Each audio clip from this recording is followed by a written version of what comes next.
Depois vamos ficar todos de pé e abrir a Bíblia no livro de Eclesiastes, no capítulo 3.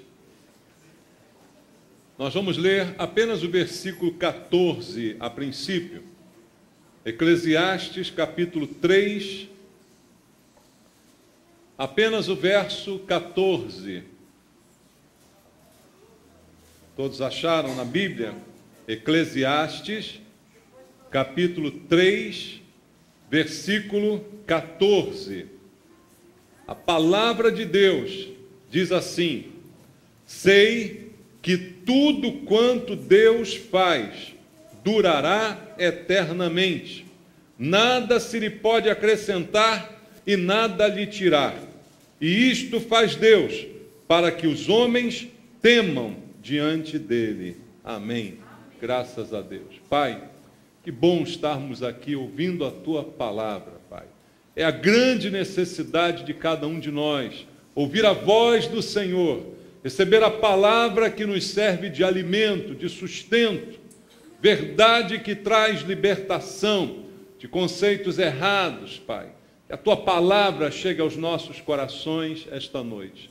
Que não haja uma barreira, um impedimento, para que a Tua palavra chegue até nós, poderosa, para transformar a nossa vida neste mundo.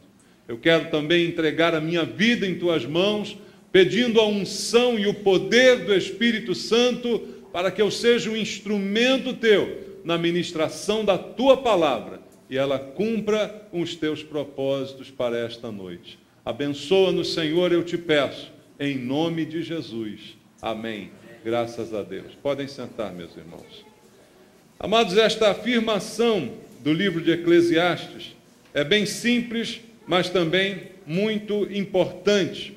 O versículo 14 faz algumas afirmações a respeito de Deus que eu creio que nós devemos conhecer.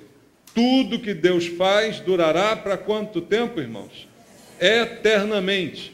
Nada se lhe pode acrescentar e nada lhe tirar. E isto faz Deus para que os homens temam. O que está dizendo Eclesiastes é que Deus faz coisas eternas.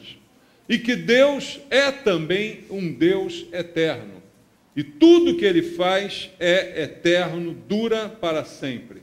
Seus feitos são completos, são perfeitos, nada você pode acrescentar ao que Deus faz, e nada também você pode tirar daquilo que Deus tem feito, é o que o texto está dizendo aqui para nós. Conhecemos esse Deus, irmãos? É este o Deus que você serve, que você crê? Perfeito, eterno, que faz coisas eternas, que não recebe nenhum acréscimo e também nada pode ser retirado daquilo que Ele tem feito? É importante entender quem é o Deus a quem servimos, porque é com esse Deus que nós fizemos uma aliança. É verdade isso? Você tem uma aliança com Deus? Que Deus? Um Deus eterno, que faz coisas eternas e imutáveis, que não precisam de acréscimo e também nada pode ser retirado daquilo que Ele faz.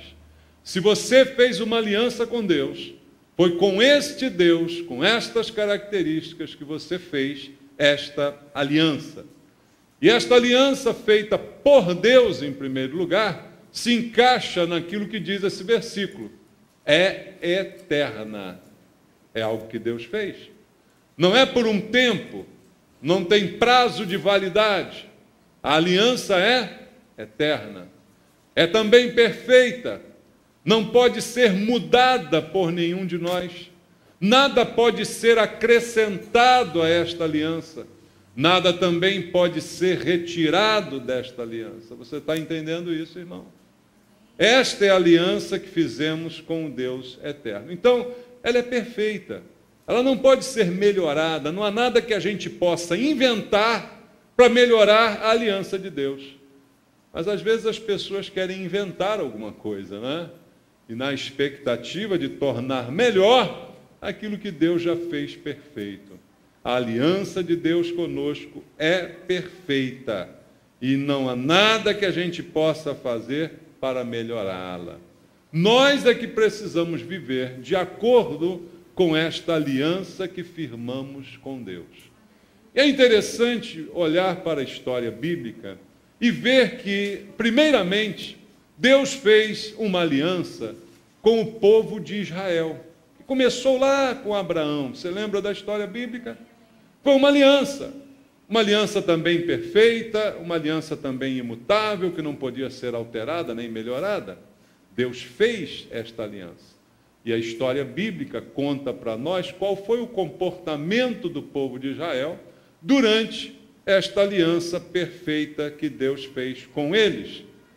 O povo foi que quebrou esta aliança e estes princípios em diversos momentos, mas Deus sempre permaneceu o mesmo.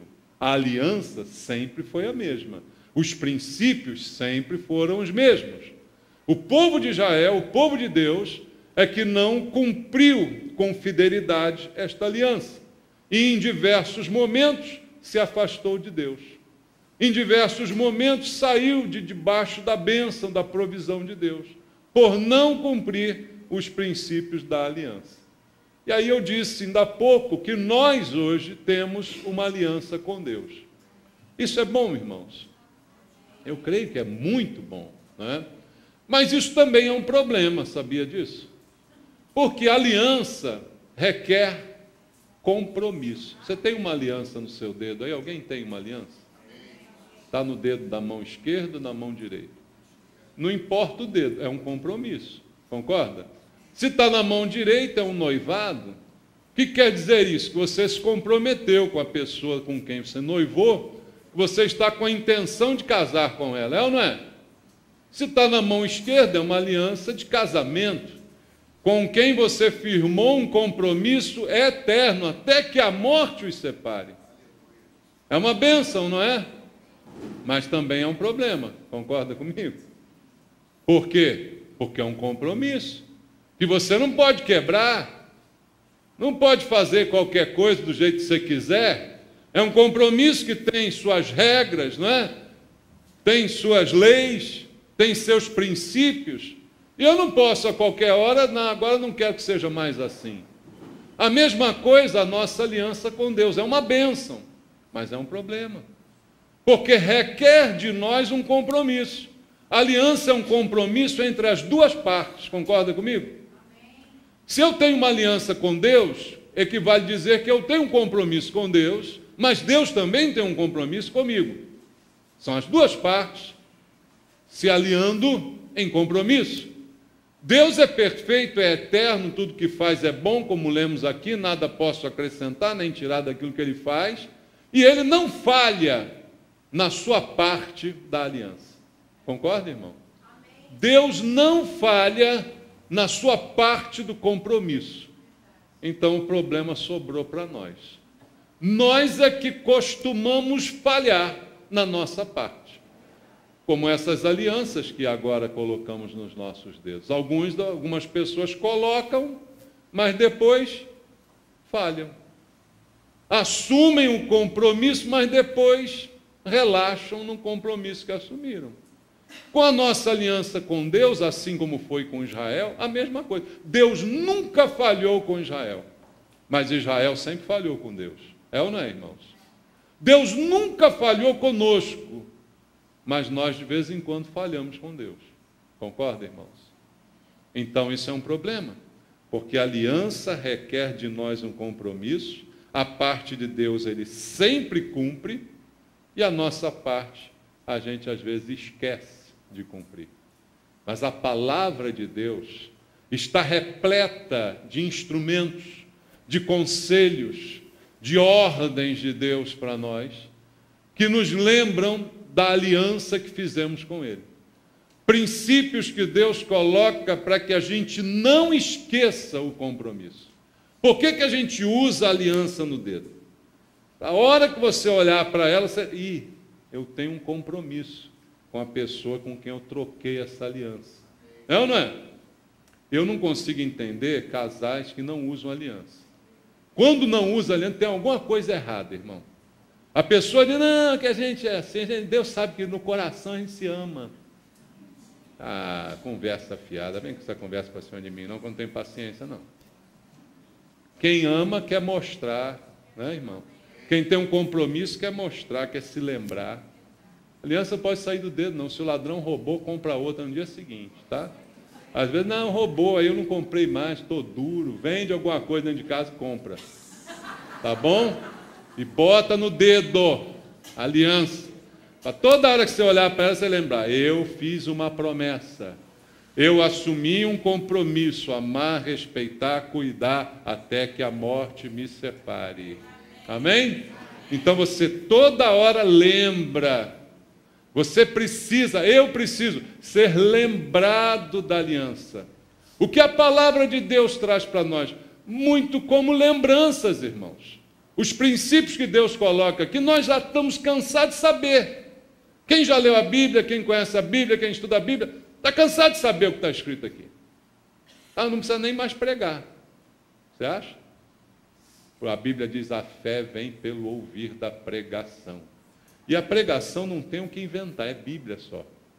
Como a Bíblia é um livro limitado, vai chegar uma hora que você vai pregar tudo que a Bíblia diz. E aí o que tem que fazer? Pregar de novo. Entendeu? Porque não posso esquecer o que está escrito aqui. A Bíblia traz para nós a lembrança de Deus da aliança. Os princípios que Ele coloca para que eu não esqueça que eu tenho um compromisso com Ele. Então vem ordens de Deus, vem lembranças de Deus, para que eu lembre que eu assumi um compromisso e que eu não posso falhar no compromisso, porque a outra parte que é Deus nunca vai falhar comigo. A outra parte que é Deus sempre será fiel a mim, eu não posso esquecer o meu compromisso com Deus. E a Bíblia traz diversas passagens que nos lembram desses compromissos da aliança. E essa noite eu queria olhar para o Antigo Testamento e encontrar aqui algumas recomendações que Deus fez ao povo dele, Israel, para que eles lembrassem dessa aliança. E aí talvez você diga, mas foi para o Antigo Testamento, foi para Israel. Já cansei de dizer aqui, irmãos, que os princípios de Deus são eternos. Não importa se estão no Novo ou no Antigo Testamento. Princípio, embora a prática do Antigo Testamento não caiba mais a nós, igreja, os princípios nele contidos são eternos e se aplicam à nossa vida. Então há um grande paralelo entre nós, igreja e Israel, e os princípios de Deus que são eternos, regendo essa aliança entre nós. Então as passagens do Antigo Testamento em que Deus lembra ao povo que eles deveriam guardar essa aliança, elas também servem para nós, porque nós também temos a tendência a esquecer. Esqueci que eu tinha esse compromisso com Deus. Esqueci que eu me batizei. Esqueci que eu fiz uma aliança com Ele. Esqueci. Então a palavra de Deus vem e me lembra. Assim Deus fazia com Israel. Mandava os profetas, mandava a lei para lembrar ao povo que a aliança foi estabelecida, que Ele sempre cumpriria a parte dele, que nós precisamos lembrar de cumprir a nossa. E apesar disso, irmãos, Israel muitas vezes falhou. Apesar de toda essa experiência que esse livro sagrado traz para nós, diversas vezes falhamos porque esquecemos da aliança que fizemos com Deus, do compromisso que assumimos. E aí nós também, à semelhança de Israel, nos tornamos irreverentes, ingratos, rebeldes contra Deus, porque simplesmente esquecemos que firmamos com Ele uma aliança. E aí as dificuldades são decorrentes desse esquecimento. Eu fiz uma aliança e não cumpri a minha parte, eu terei dificuldades certamente, porque eu negligenciei alguns princípios e compromissos assumidos com Deus, então eu tenho dificuldade até de me relacionar com Ele. Até isso eu tenho. Como é que um casamento tem problema de relacionamento? Quando os casais começam a esquecer os princípios do compromisso que firmaram. Aí começam os problemas. É difícil caminhar junto quando a gente esqueceu que firmamos alguns compromissos irrefutáveis. a mesma coisa com Deus. Se você começa a esquecer dos princípios, as dificuldades no caminhar com Deus começam a aparecer também, porque você negligenciou princípios da aliança que assumiu com Ele. Ele não. Ele continua cumprindo a sua parte. Como lemos aqui naquele versículo inicial, é eterno, tudo que faz é eterno, nada pode ser melhorado nem piorado. É pleno, a aliança é plena e perfeita. Eu e você é que temos falhado em obedecer esses princípios. Então eu queria ver contigo essa noite 3 textos no Antigo Testamento que trazem para nós alguns princípios deste compromisso que eu e você não podemos esquecer para que a nossa aliança com Deus não seja prejudicada. Primeiramente, vamos abrir a Bíblia em Levítico, capítulo 6. Levítico, o livro de Levítico, capítulo 6, é um livro da lei, mas que traz muitos princípios, traz muitos rituais. Nós não vamos praticar os rituais, mas temos que entender os princípios que regem ou que regiam aqueles rituais, porque eles se aplicam a nós hoje integralmente. Levítico capítulo 6, versículo 8 até o versículo 13, a lei do holocausto. A Bíblia diz assim: disse mais o Senhor a Moisés: dá ordem a Arão e seus filhos, dizendo: esta é a lei do holocausto. O holocausto ficará na lareira do altar toda a noite, até pela manhã. E nela se manterá o que, irmãos? Aceso o fogo do altar. O sacerdote vestirá a sua túnica de linho e os calções de linho sobre a pele nua, e levantará a cinza quando o fogo houver consumido o holocausto sobre o altar, e a porá junto a este. Depois despirá as suas vestes e porá outras, e levará a cinza para fora do arraial, a um lugar limpo.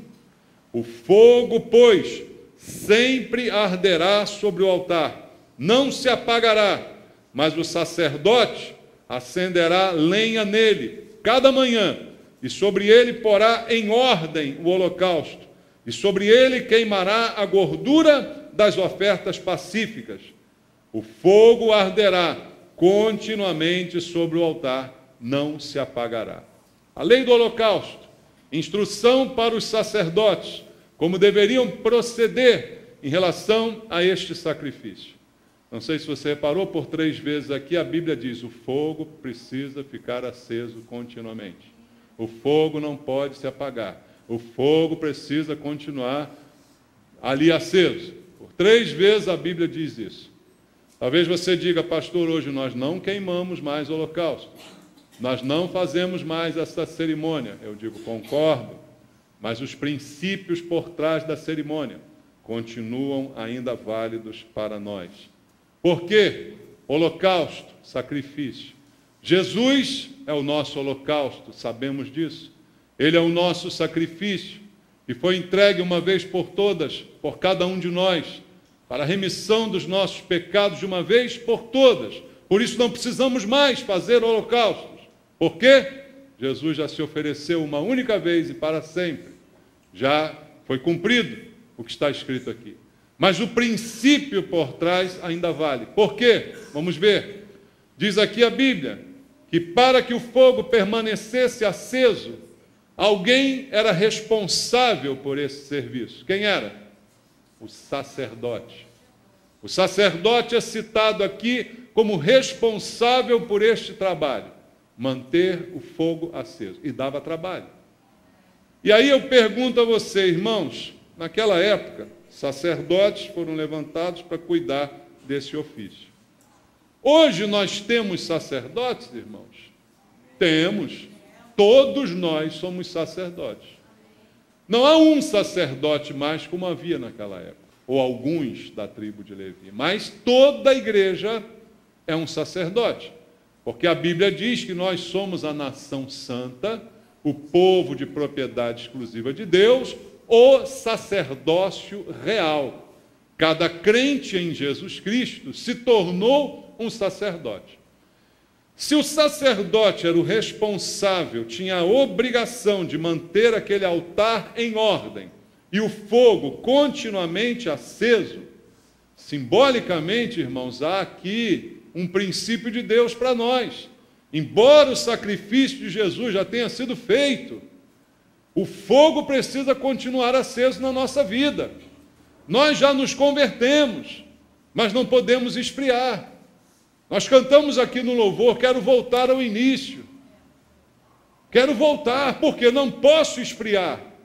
Não posso deixar que a chama de Deus dentro de mim se apague. Hoje muita gente se conformou com isso. É assim mesmo, o primeiro amor, a gente era dedicado, agora não, parece que virou normal. Não, não pode ser uma coisa do passado. O fogo precisa continuar queimando. Amém, irmãos? O fogo, a chama não pode se apagar.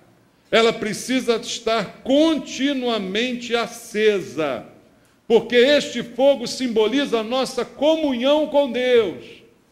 Isso não pode ser interrompido. Deus me salvou, mas me chamou para Ele, e agora eu preciso viver nele.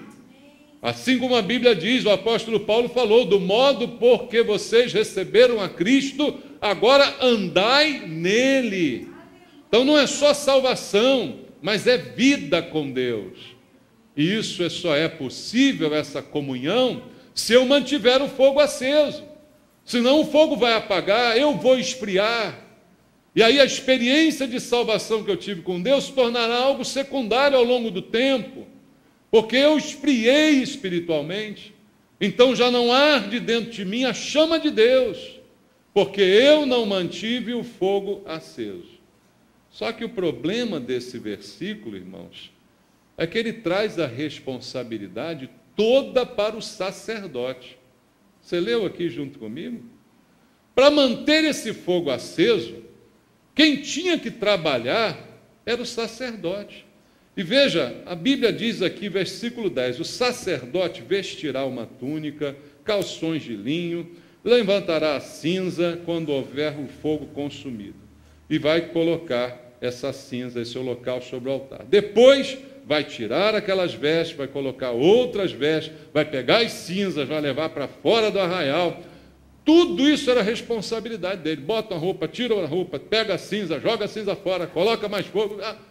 Irmão, dá trabalho manter o fogo aceso. Não é fácil, não. Dá trabalho. Ainda mais naquela época. Hoje é só não deixar acabar o gás, né? O fogo fica aceso. Mas naquela época dava mais trabalho ainda para fazer o fogo e para manter o fogo aceso.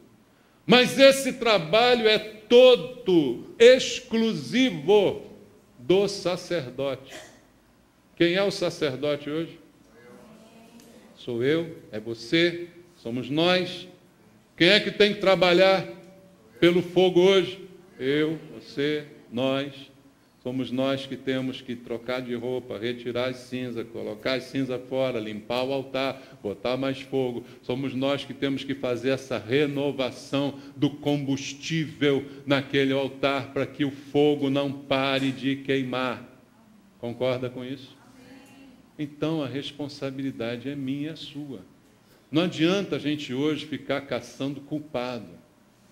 Hoje estou tão frio. Eu já não sou o crente que eu era há 20 anos atrás, quando me converteu. É mesmo, querido, a culpa é sua.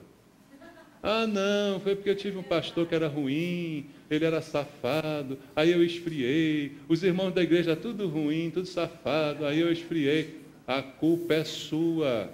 Não põe a culpa nos outros. Os outros estão errados, vão para o inferno eles lá, e o diabo que os carrega. Mas você esfriou. A culpa é sua. O sacerdote era você. Você deixou acumular cinza no altar. Se acumular cinza, não tem como o fogo pegar. Tem algum churrasqueiro aqui, irmão? Se você deixar a churrasqueira cheia de cinza, a brasa não vai queimar. Tem que tirar a cinza para continuar o fogo queimando. A brasa ainda viva. Mas isso dá trabalho, isso suja você todo. Já mexeu com essas coisas?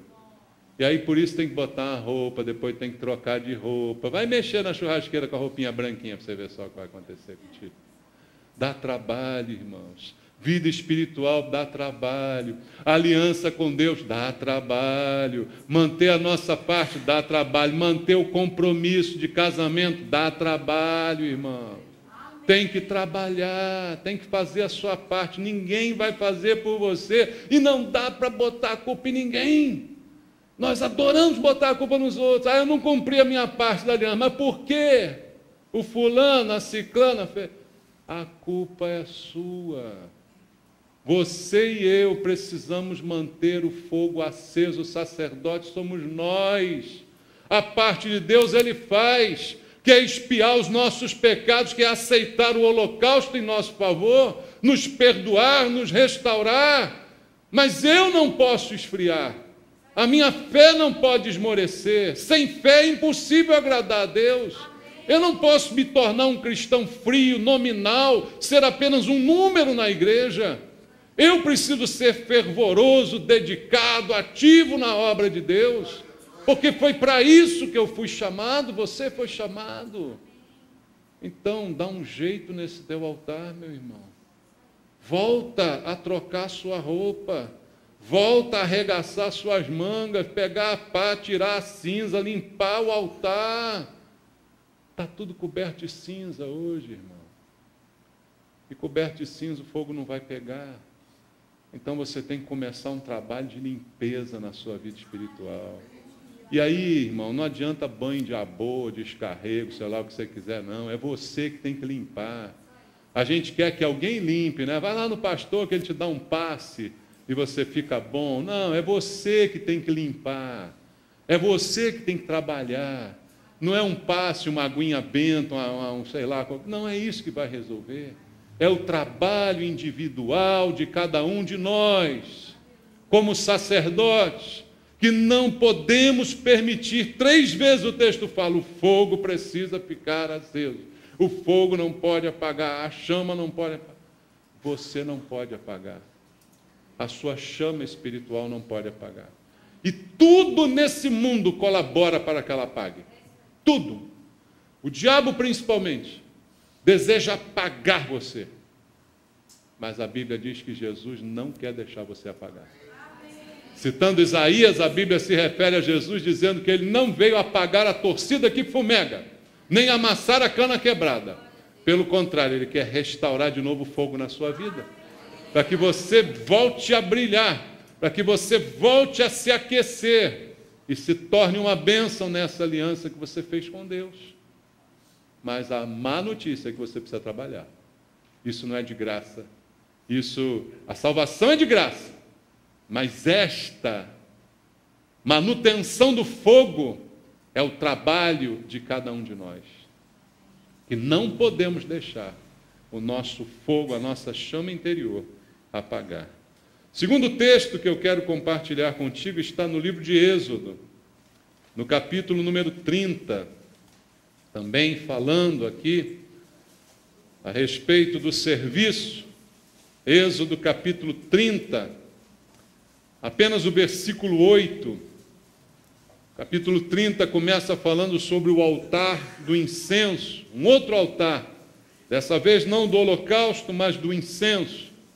E quando chega ao versículo 8, a Bíblia diz assim: quando ao crepúsculo da tarde acender as lâmpadas, o queimará.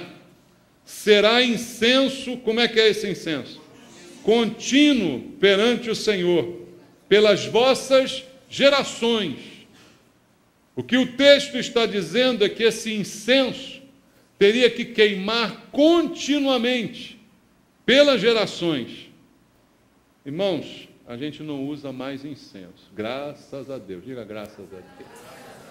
Eu não vou andar aqui no altar balangando um negócio de incenso igual um pai de santo, pode ficar tranquilo, não tem mais. Isso é um arremedo daquilo que a Bíblia ensinava com um princípio de Deus por trás. Que hoje a macumba pega emprestado, as pessoas pegam emprestado, o diabo distorce, né? Com o intuito de enganar as pessoas. Não é mais necessário queimar esse incenso. Mas o princípio por trás dele continua valendo, irmãos. O princípio por trás dessa atitude continua valendo. O incenso, Deus diz, tinha que queimar por gerações. Nós somos uma geração hoje.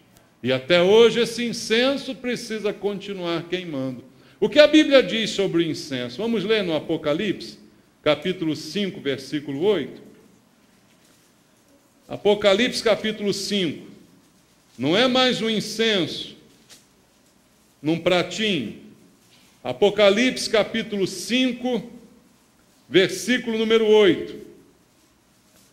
Na visão de João, ele diz assim: e quando tomou o livro, os 4 seres viventes e os 24 anciãos prostraram-se diante do Cordeiro, tendo cada um deles uma harpa e taças de ouro cheias de quê? De incenso, que são o quê? As orações dos santos. Começou a clarear o negócio. O incenso está simbolicamente apontando para o princípio de Deus de que os santos devem orar. Por quanto tempo os santos devem orar? Por toda a vida, por todas as gerações, de geração em geração. E lá diante do Cordeiro, quando chegarem os anciãos, as taças de ouro estarão cheias das orações de quem? Dos santos. Tem santo aqui essa noite? Glória a Deus que te fez santo. As orações dos santos, queimar incenso para os nossos dias. O princípio ensinado, irmãos, é oferecer continuamente a Deus orações. Como diz Paulo aos Tessalonicenses, orai sem cessar, orai sem parar. Oração incessante a Deus. Incenso queimando continuamente diante do Senhor. Orações contínuas. Não digo orações apenas de petições, mas orações de louvor, orações de gratidão, orações de comunicação com Deus. Irmão, como manter uma aliança com alguém com quem eu não converso? Um casamento vai adiante se o casal não conversar, irmãos? O que você acha? Não, a gente fez uma aliança e até que a morte se apagou, eu vou aguentar essa praga pro resto da vida aqui. Mas não troca uma palavra com ela. Você acha que isso vai adiante, irmão? Vai adiante isso aí? Que relacionamento pode abdicar de uma conversa? Que relacionamento pode abdicar de uma intimidade? É possível ficar casado sem intimidade, irmão? Qual relacionamento vai abdicar disso? Com Deus também não é assim, não pode ser diferente, irmãos. Não há relacionamento se não tiver intimidade, se não tiver comunhão. E a nossa comunhão com Deus é feita através da oração. Trazendo Deus para o seu dia a dia. Falando com Deus nas mínimas coisas que você faz. Agradecendo pelo alimento que você come, agradecendo pelo dia que se inicia, pelo trabalho que você tem, pela família, pela tua casa, pedindo o que precisa pedir, colocando diante do Senhor o que precisa ser colocado, mas um relacionamento constante, em que Deus faz parte da sua vida, em que você conversa com Deus rotineiramente. Tem gente que fala mais com os outros do que com Deus, irmãos. E pior, fala bobagem ainda por cima. Faz fofoca. É ou não, irmãos? Com quem você tem que falar mais aí? É com Deus. Para que o incenso não pare de queimar por gerações, continue queimando, queimando. Quando você deixa de louvar, de orar, você deixa de louvar, você deixa de ter vida com Deus, você deixa de ter relacionamento e paulatinamente você vai se afastando de Deus. Se o incenso parar de queimar, irmão, você vai se afastar de Deus. Tudo vai substituir a oração na sua vida. Deus não encontrará mais um tempo na sua agenda. Para falar contigo, Deus vai ter que marcar uma hora. e vai demorar até uma vaga. Já tentou falar com gente importante? Como é que é? Pode me atender, pastor? Aí ele olha na agenda, olha, estamos em maio, quem sabe em outubro a gente conversa. Vai ficar assim a sua agenda com Deus, irmãos? Não pode ser assim. E essa responsabilidade também é do sacerdote. Por coincidência, não é?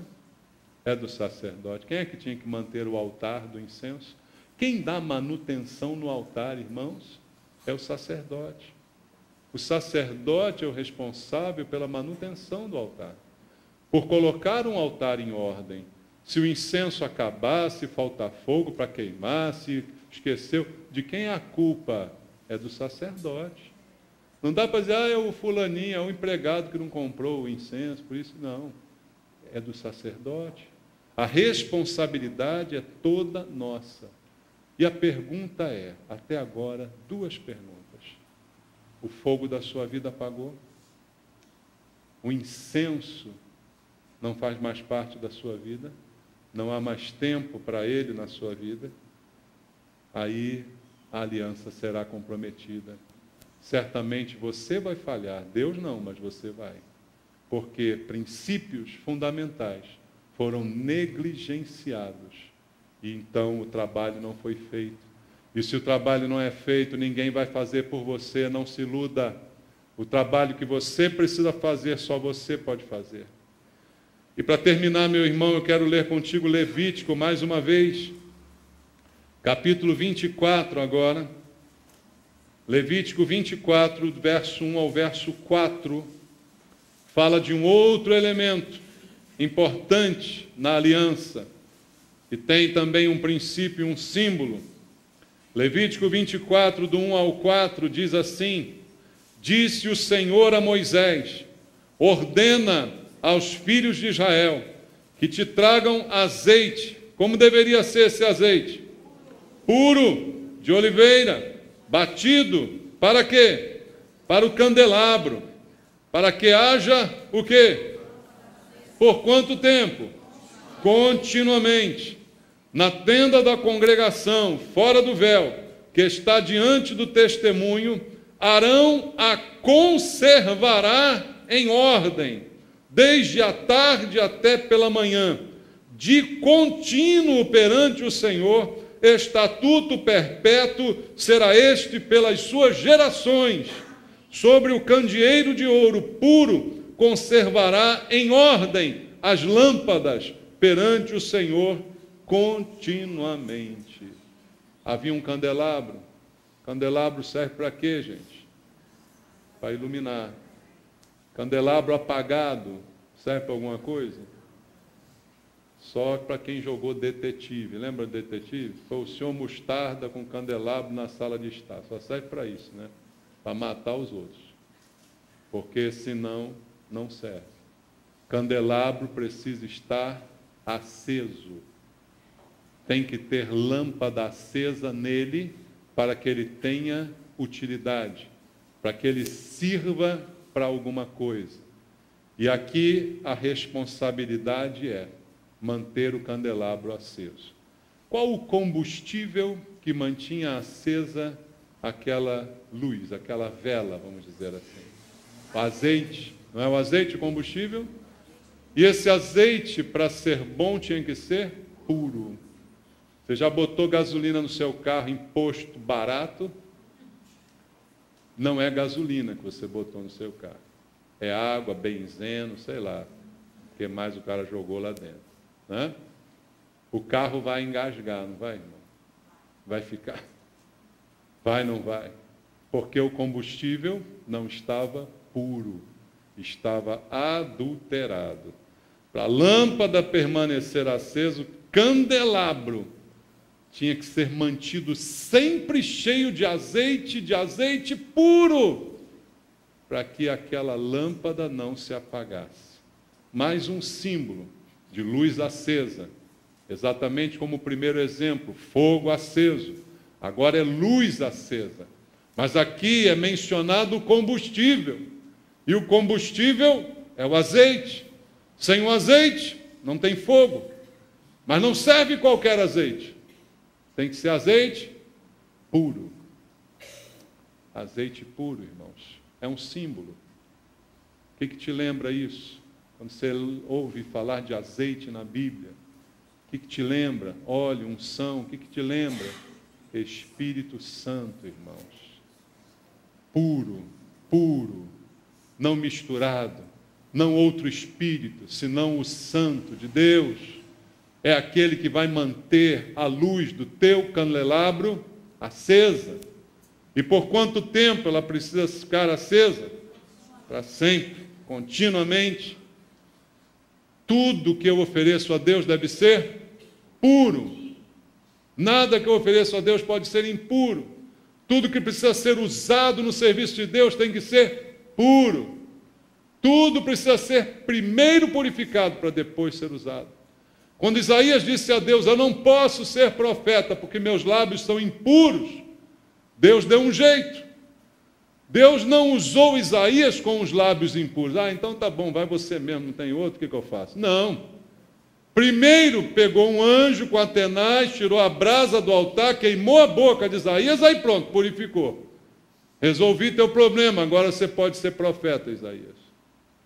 Tudo que vai ser usado por Deus precisa primeiro ser purificado. A gente precisa manter o candelabro aceso. Mas o problema é que tem que ser com azeite puro. Está entendendo, irmão? Amém. A gente precisa realizar também esse trabalho, que é um trabalho de sacerdote. E a nossa vida precisa estar cheia, mas cheia de coisa pura, cheia do Espírito Santo. Como diz Paulo à igreja, enchei-vos do Espírito. Não se embriague com vinho, no qual há dissolução e contenda, mas enchei-vos do Espírito.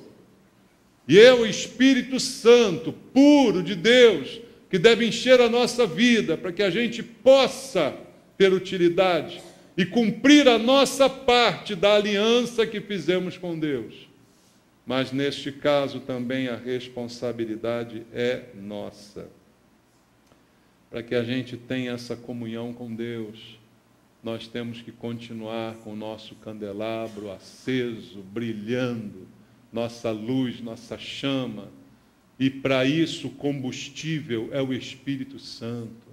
Irmãos, por que Paulo diz enchei-vos do Espírito, se todo crente tem o Espírito Santo? Já parou para pensar nisso? Todo crente tem o Espírito Santo, isso é verdade. Sem o Espírito Santo não teria nem crente, porque é o Espírito Santo que convence o homem do pecado, da justiça e do juízo, possibilitando então que a gente receba a palavra de salvação. É ele que traz o convencimento. Sem o Espírito Santo não tinha crente. E a Bíblia diz que nós somos templo do Espírito Santo, habitação do Espírito Santo. Mas então, por que será que Paulo manda a gente se encher? Porque uma coisa é ter, outra coisa é ser cheio. Você percebe a diferença? Uma coisa é eu ter comigo, e outra coisa é eu ter a plenitude comigo. Entende? Pleno, é cheio, é completo, ocupando todos os espaços. O candelabro tinha que estar continuamente preenchido com azeite puro, para que a lâmpada continuasse acesa. A nossa vida, irmãos, também precisa estar cheia de coisas puras, especialmente do Espírito Santo. Só que há um problema. Por que a gente esfria? Por que a gente enfraquece? Por que a gente se afasta? Porque tudo no mundo ao nosso redor é impuro. Concorda? O mundo jaz no maligno, e nós vivemos no mundo. Mas Jesus, quando orou ao Pai, disse, eu não peço que o Senhor os tire do mundo. Eu peço que o Senhor os livre do mal. A gente vai amanhã para o trabalho, vai pisar lá no ambiente de trabalho, e não adianta você dizer, é sujo, é impuro, é isso, é aquilo. Você vai santificá-lo. Entende isso? Mas é impuro mesmo. É sujo mesmo. O problema é, a minha presença ali vai ajudar a limpar, ou eu vou pegar a sujeira que está ali? A questão é essa.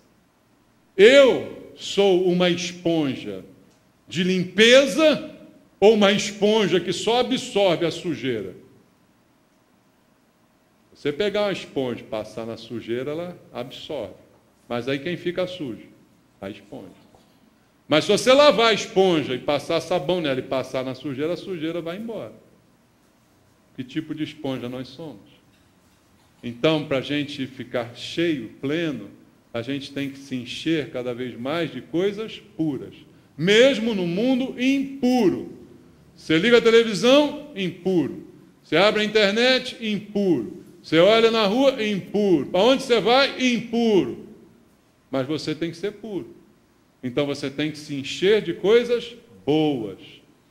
E nada melhor do que o Espírito Santo para te ajudar a resistir ao mal, a te livrar do mal, como pediu Jesus, a te fazer resistir às tentações que certamente virão e a manter a tua chama acesa, a tua luz brilhando, para que você mantenha a sua comunhão com Deus.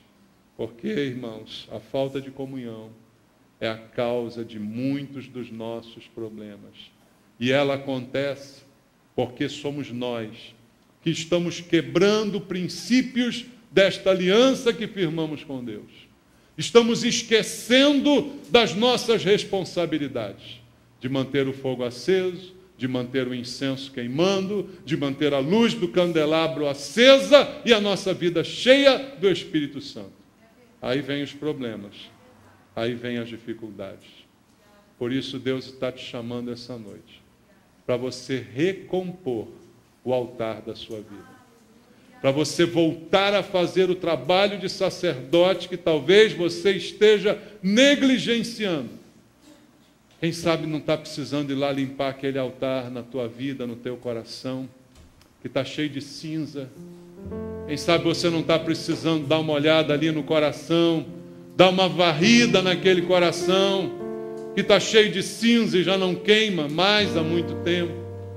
Quem sabe esse incenso já não parou faz tempo, porque você não trabalhou em cima dele, e já deixou de falar com Deus há muito tempo.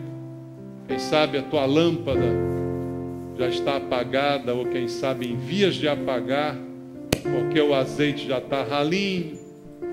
É hora de encher de novo, irmão, para que a comunhão seja mantida, para que a aliança seja eficaz na sua vida. Então é hora de trabalhar, é hora de arregaçar as mangas e restaurar. Restaurar o tempo perdido, voltar a fazer o trabalho que não foi feito. E sempre é mais difícil, sabe por quê? Quando você vem mantendo alguma coisa, é mais fácil arrumar, não é, irmão? Mantenha a tua casa limpa e arrumada, fica mais fácil o teu dia a dia. Agora fica um mês sem limpar e vai ver o que acontece. Qual o trabalho que você vai ter para botar aquele troço em ordem de novo? Fala comigo. Assim pode estar a sua vida essa noite. Vai dar trabalho botar em ordem de novo. Mas se você não começar, nunca vai terminar. Nunca vai colocar em ordem de novo. Então é hora de começar agora. A limpar, varrer a casa, arrumar as coisas. Colocar em ordem o altar da tua vida. Para que volte a comunhão com Deus.